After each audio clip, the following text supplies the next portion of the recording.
Assalamualaikum warahmatullahi wabarakatuh. Saya Rifki Febrian Suhendra, mahasiswa Universitas Putra Indonesia IPTK Padang. Kali ini saya akan menjelaskan materi tentang supply chain management sebagai tugas besar saya. Materi yang pertama yaitu implikasi strategi manajemen rantai pasokan. Secara umumnya implikasi ini ada 5. Yang pertama itu pengembangan manajemen secara logistik. Pengembangan ini menyangkut dari bahan baku sampai bahan yang telah jadi dan sampai ke tujuan akhir yaitu pelanggan akhir. Yang kedua yaitu bertahap. Bertahap mengutamakan keunggulan internal. Terus kita bisa membangun jaringan dari pemimpin yang di luar. Itu adalah eksternalnya.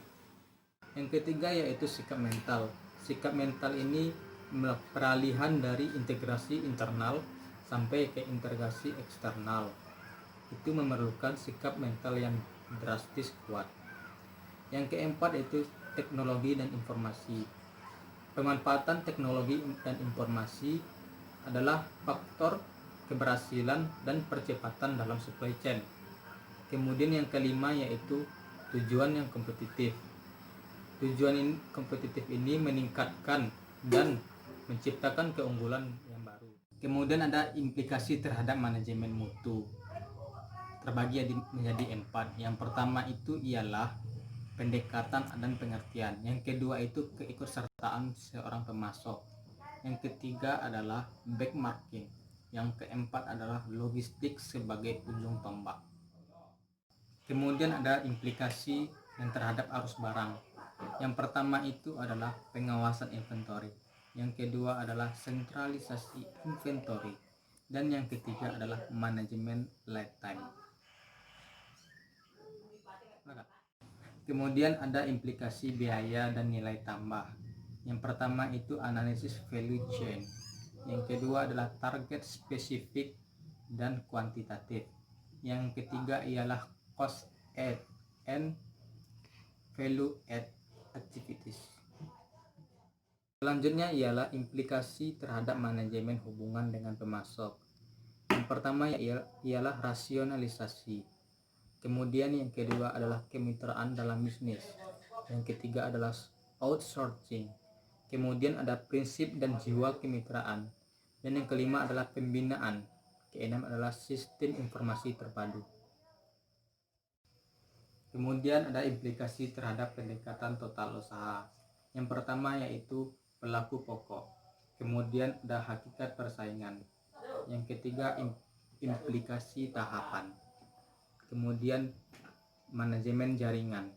Dan yang kelima adalah strategi yang kolektif. Dan keenam adalah target keberhasilan total. Beberapa keuntungan dalam supply chain internasional. Yang pertama yaitu biaya yang lebih murah, biaya produksi lebih murah, mutu yang lebih bagus, biaya pasar produksi yang lebih luas, kemudian nilai penjualan yang lebih tinggi, dan kompetisi yang lebih luas, kemudian keuntungan yang lebih banyak. Materi yang kedua yaitu kolaborasi teknologi informasi antar perusahaan. Sistem ini yaitu IOS. IOS adalah Interorganizational System. Terbentuk jika 2 atau lebih perusahaan bekerja sama dalam pemakaian teknologi informasi. Secara garis besarnya, IOS mengimplementasikan internet, dan extranet. Kemudian alasan implementasi IOS. Yang pertama itu adalah new product. Tujuannya itu adalah bekerja sama antar perusahaan yang menghasilkan produk yang baru. Kemudian adalah new service. Di samping produk yang bersifat fisik, pelayanan baru juga memungkinkan ditawarkan oleh 2 yang bekerja sama. Yang ketiga adalah efisiensi. Alasan ini adalah untuk saling bekerja sama. Alasan efisiensi yang murah yang lebih cepat. Kemudian joint operation. Joint operation ini adalah kerjasama antar bank, misalnya BCA atau Telkom atau PLN. Kemudian ada strategi aliansi. Bentuk kerjasama ini berupa bertujuan dan bersifat umum dan dalam jangka panjang. Kemudian ada supplier relationship, yaitu kerjasama yang paling klasik terhadap antara perusahaan dengan para supplier. Kemudian ada outsourcing. Dalam outsourcing ini kerap terlihat adanya suatu aktivitas yang berkaitan dengan data, proses, dan teknologi. Kemudian ada image building, menaikkan citra perusahaan terutama di area globalisasi.